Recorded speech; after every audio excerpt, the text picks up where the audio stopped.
All right, guys, I hope your weekend was great. You got some rest and raring to go for this week. Well, our next lesson from Joseph's life is he's sitting in prison. So unfair. He's in prison for doing the right thing. But that's okay, because there's somebody he has to meet in prison. See, instead of having an attitude of being in prison, he decided to be the best prisoner he could. God gave him favor with the guards, and they actually put him in charge of other prisoners. I mean, talking about making the best of a horrible situation. Well, two prisoners come in one day.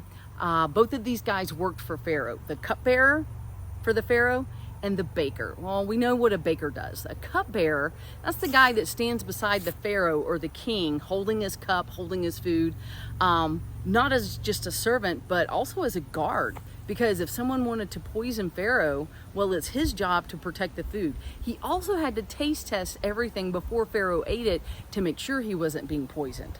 So we can only imagine why both of these guys are in prison. But these guys are having dreams, same dream over and over and over again. And Joseph, they come to Joseph like, dude, we're having this dream and I don't even know what it means. And he goes, sometimes God tells me what dreams mean. Because remember, Joseph has a connection with dreams. And both of these guys tell him their dream.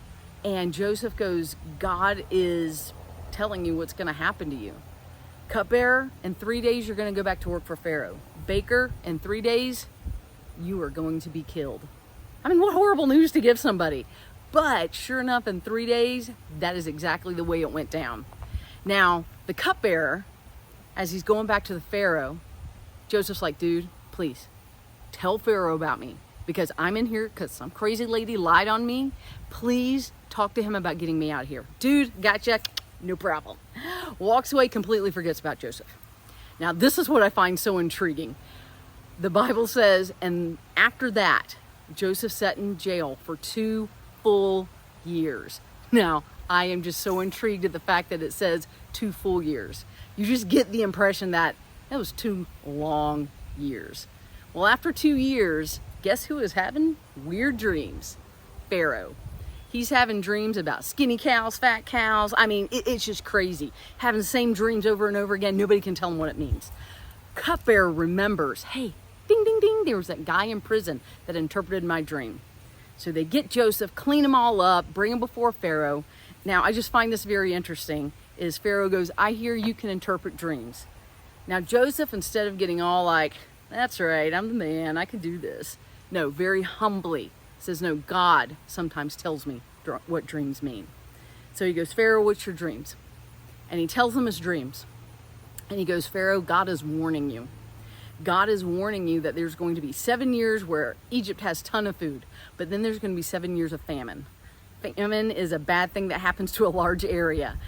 If there's no rain, there's no crops. If there's no crops, there's no salads, and there's nothing for your hamburgers, aka cows, to eat, so that there would be no food. There would be no grain to make bread. And Pharaoh's like, well, what should I do? Now, Joseph, putting to work all of those great skills that he learned from his dad, said, well, in the 7 years where there's plenty of food, you need to put away as much as possible. And then, in the 7 years of famine, you will have grain to feed your cattle, to make bread. Egypt will survive. Now, Joseph, who went from being a nobody in prison, Pharaoh looked at him and said, it's a great idea. I'm hiring you for the job. As a matter of fact, no one will be over you except for me.